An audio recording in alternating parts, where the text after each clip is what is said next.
Buenas tardes con todos. Vamos a empezar. Les agradecería, porque como están demorando todos los colegas y compañeros de trabajo, que vengan un poco más adelante, por consideración a nuestro distinguido invitado, por favor. Y a los que vayan llegando después, ya se irán sentando un poco más atrás. Ya, por favor. Muchas gracias. Así está mejor. Porque si no, acá nuestro invitado se va a sentir solo, porque está hablando solo. Y él me está diciendo, mejor nos tomamos un café al frente en el Sheraton. Ya bueno, entonces, primero pues darle la bienvenida y agradecer pues su desprendimiento, generosidad que ha tenido el congresista. Ha estado de viaje, ha llegado de viaje y llegando tiene la gentileza, la cortesía de venir a nuestro programa, y eso hay que agradecerlo, hay que relevarlo, pues, ¿no? Es un congresista distinguido y que merece todo nuestro respeto, y él lleva muchos años, cerca de 20 años en el tema de propiedad intelectual, de derecho del consumidor, o sea que tenemos un baluarte acá del consumidor, del derecho al consumidor. Quisiera pues que le demos primero un aplauso de bienvenida al señor congresista, doctor Jaime Delgado Segarra.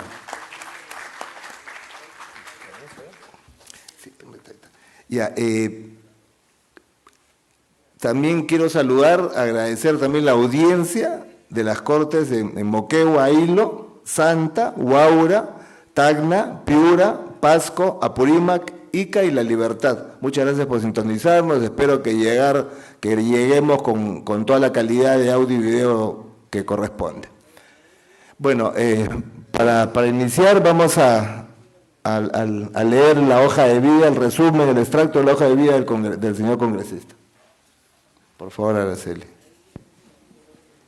El doctor Jaime Delgado Segarra es abogado y administrador de empresas, congresista de la República, directivo portavoz del Grupo Parlamentario Nacionalista Gana Perú, expresidente y actualmente secretario de la Comisión de Defensa del Consumidor y Organismos Reguladores de los Servicios Públicos. Es presidente de la Comisión de Servicios Públicos y Defensa del Consumidor del Parlamento Latinoamericano. Es promotor de la defensa del consumidor en el Perú. Creó la primera asociación de consumidores en el año 1984 en la ciudad de Arequipa. Fue autor del proyecto de la primera Ley de Protección del Consumidor el año 1989 e impulsor de su promulgación. Miembro de la comisión encargada de redactar el nuevo Código de Consumo. Es fundador y expresidente de la Asociación Peruana de Consumidor y Usuarios ASPEC. Ha sido profesor de diversas universidades como la Universidad San Agustín de Arequipa, la Universidad Villarreal, Universidad Pacífico y actualmente la Universidad San Martín de Porres. Ha conducido programas de radio y televisión en Perú desde hace 15 años. Es fundador y ex coordinador general del Consejo Latinoamericano y del Caribe de Organizaciones de Consumidores, OCLAC. Es fundador y ex coordinador del Grupo Andino de Consumidores. Ha sido condecorado con la Medalla Cívica del Jurado Nacional de Elecciones, la Medalla de Honor del Congreso en el grado de Comendador, la Medalla al Mérito de la Producción por Produce, etc. Ha publicado diversos libros sobre el tema de consumo en el Perú y en el extranjero, tales como Publicidad, Régimen Jurídico y Práctica Comercial, Consumo al Desnudo y Fondos de Pensiones. ¿Qué futuro nos espera? Miembro de las dos más importantes redes mundiales de emprendedores sociales, Avina y Ashoka. Ya, muchas gracias. También quiero darle la bienvenida también a nuestro gran colaborador y baluarte de este programa, el doctor Rubén Ugarteche, que una vez más nos acompaña. Un aplauso también, por favor, para el doctor. Y entonces empezamos la disertación con... Señor congresista, ¿tiene usted su palabra?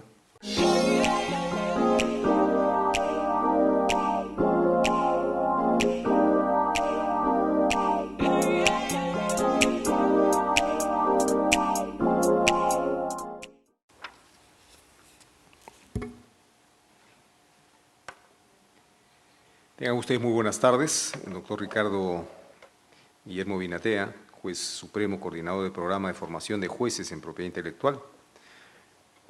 Doctor Rubén Ugarteche. Estimados señores, damas. Bueno, vamos a hacer algo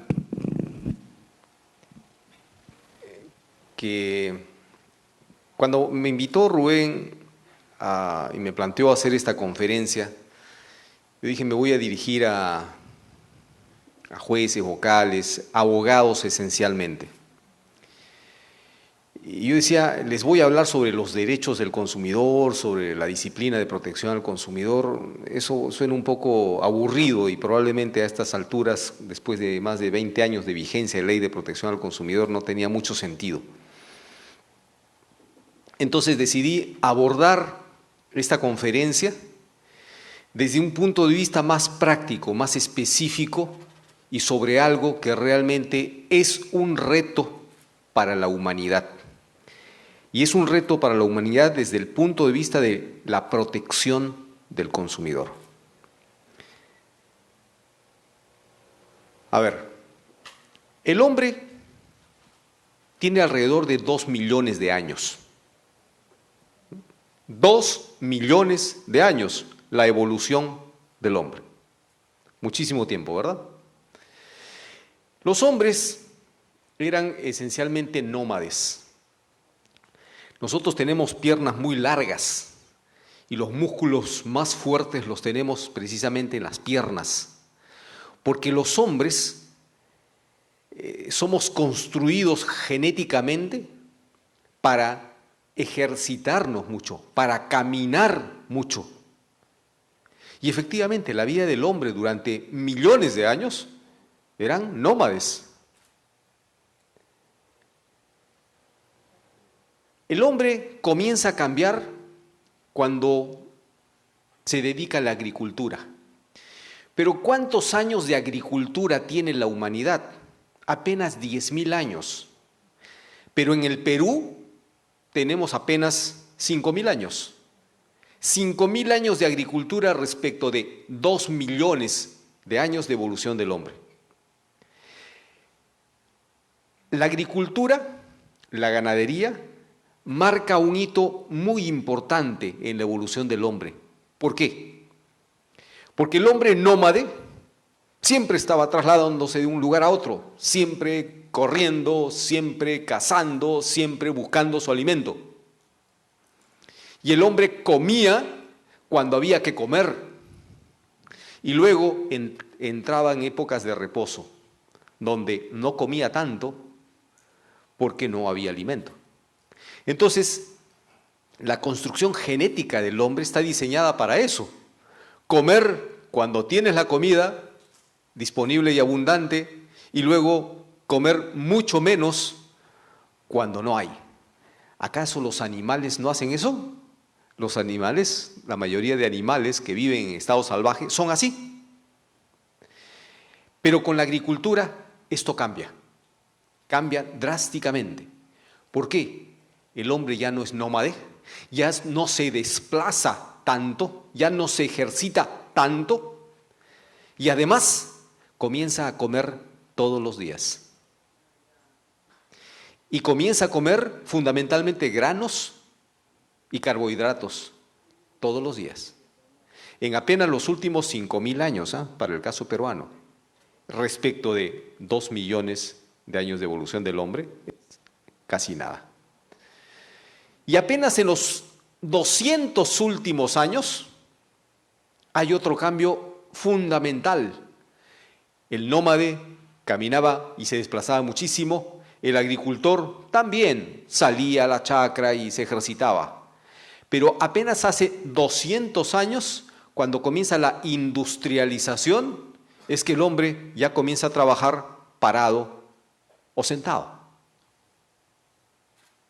Ya no se mueve lo necesario.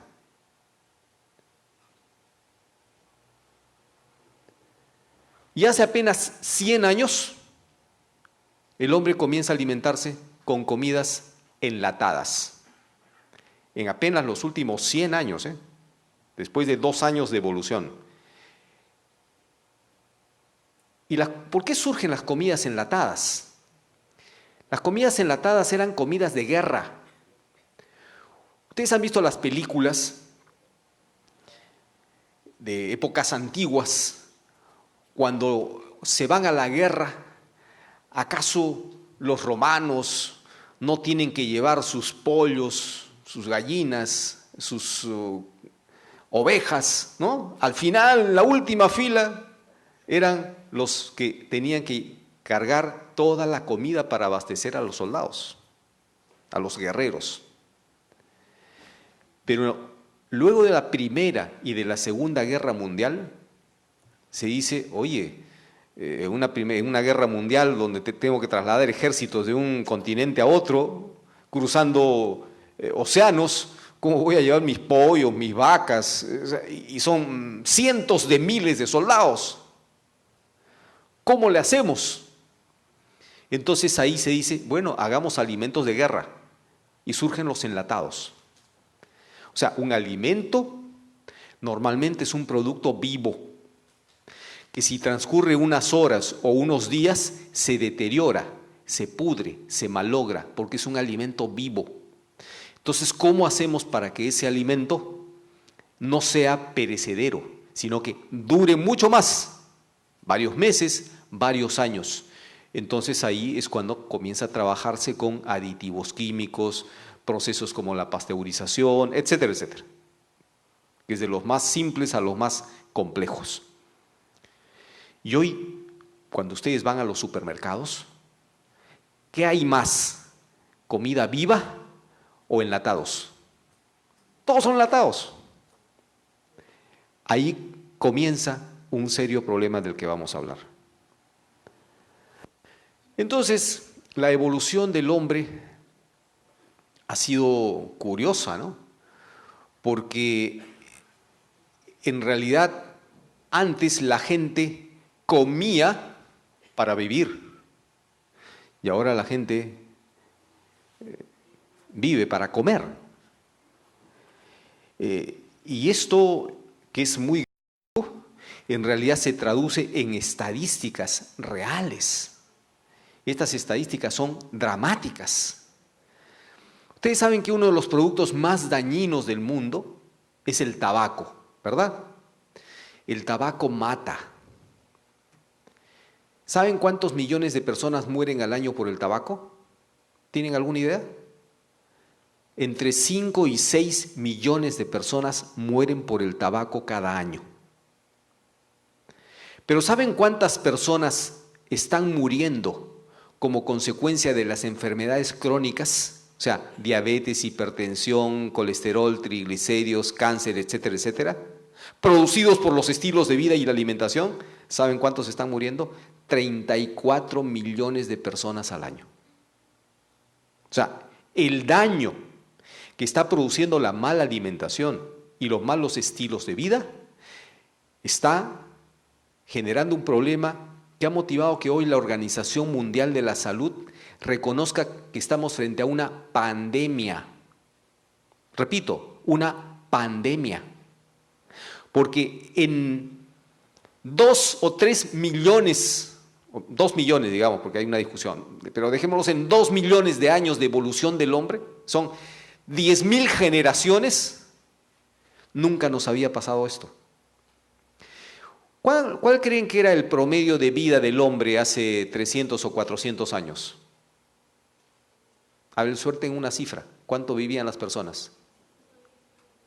¿90 años? No. ¿110? No. El promedio de vida era 30 años. Hablo de promedio, ¿eh? O sea, tú podías encontrar gente que tenía 100 años, pero el promedio de vida era 30 años. La gente moría muy tempranamente. ¿Saben por qué? Porque los hombres estaban siempre en guerra, porque por una picada de insectos te morías, por una infección te morías, por un accidente te rompías la cabeza y te morías. Pero gracias a la medicina, hoy el promedio de vida es 72 años. sea, hemos duplicado la edad de vida promedio, como consecuencia que hoy las vacunas han logrado pues, prevenir una serie de enfermedades, la cirugía, los medicamentos, las políticas de salud pública han logrado resolver muchísimos problemas. Entonces, algunos dijeron, es que hemos duplicado la edad promedio de vida gracias a los productos enlatados. No, no es cierto. La gente antes se alimentaba mejor, pero moría por otras causas que hoy la medicina las tiene cubiertas, las tiene resueltas. Ahora estamos pasando por un problema serio, que es el sobrepeso, pero no es el sobrepeso por un tema estético, ¿eh? O sea, no es cuestión de estás gordo, estás gorda, o sea, no. La gordura es solamente una señal, es una manifestación del problema que está surgiendo en el organismo. Entonces nosotros mucho nos concentramos en el tema de la enfermedad, ¿cierto? Ah, la enfermedad. Pero ¿qué hay alrededor de la enfermedad? ¿Qué tipo de enfermedades? Cardiovasculares, cáncer, enfermedades respiratorias, diabetes, enfermedades renales. Todas ellas están vinculadas a malos estilos de vida y a una mala alimentación. ¿Y qué hay alrededor de eso? La obesidad, alimentación, sedentarismo, tabaquismo, abuso de alcohol, ambiente, salud mental. Fíjense ustedes cuál es el consumo de refrescos por persona. Estados Unidos, 118 litros por persona por año. Miren cómo va México, 163 litros por persona por año. 163. En Perú estamos con 55. Pero hace poco leí unas declaraciones del representante de Coca-Cola en el Perú, que estamos consumiendo muy poca gaseosa y que la aspiración de la empresa es que dupliquemos el consumo de gaseosa. ¿Ustedes se imaginan declaraciones tan irresponsables como estas? Bueno, frente a un fenómeno como este, el gobierno mexicano está haciendo una reforma tributaria. Y como parte de esa reforma tributaria, están aplicándose impuestos a las gaseosas para desincentivar el consumo de gaseosas. Por supuesto que eso ha desatado pues, una polémica tremenda en el país. Pero vamos a ver, porque mucho de esto tiene que ver con el derecho, o sea, qué respuestas va a dar el derecho a todos estos fenómenos. ¿Y por qué? Cuando hablo de gaseosas, bueno, ¿qué tiene la gaseosa? Pues? ¿Y por qué la gente toma tanta gaseosa? ¿Ustedes sabían que el azúcar es adictiva? ¿Lo sabían? Pues si no lo saben, acaban de enterarse. El consumo de azúcar es adictivo. Estudios científicos así lo demuestran, y hace muy poco tiempo, apenas el año pasado, han comenzado a publicarse los primeros estudios científicos que revelan cuál es el efecto del azúcar en el organismo. Este es un reciente libro, en Estados Unidos muy leído, que da cuenta que algunos alimentos pueden actuar en el cerebro como sustancias adictivas. Ciertos ingredientes, caso del azúcar, pueden anular la voluntad, el buen juicio y la responsabilidad personal y de esa manera ser una amenaza a la salud pública. La gente dice, ¿por qué hay personas que se envician con la gaseosa? No es la gaseosa en sí misma, es el azúcar que contiene la gaseosa. ¿Saben cuántas cucharas de azúcar tiene una botella pequeña de gaseosa? ¿Cuántas creen? ¿4, 5, 6, 7? Tiene 12 cucharas de azúcar. ¿Y por qué no la sienten tan dulce? Porque la neutralizan con sodio. Entonces, el azúcar, además de ser adictiva, no envía señales al cerebro para disponer la saciedad. O sea, ¿no les ha ocurrido a ustedes que en un verano con mucho calor toma una gaseosa y no les satisface la sed, no les aplaca la sed y tienen que tomar otra gaseosa? Hagan la prueba y en vez de tomar gaseosa, tómense un té sin azúcar o simplemente agua. Y el agua sí les va a aplacar la sed. Porque el cuerpo no está diseñado para la cantidad de azúcar y ese tipo de azúcar, de tal manera que no está mandando los mensajes al cerebro de saciedad. Entonces, el consumo del azúcar en el mundo ha crecido de una manera espectacular, impresionante, y en los últimos años. Les aseguro que en los últimos 100 años en el Perú, en 1903, se consumía, me parece, 5 o 6 kilos de azúcar por persona por año. Y hoy en día debemos estar entre 50 y 60 kilos por persona por año. O sea, el incremento es espectacular.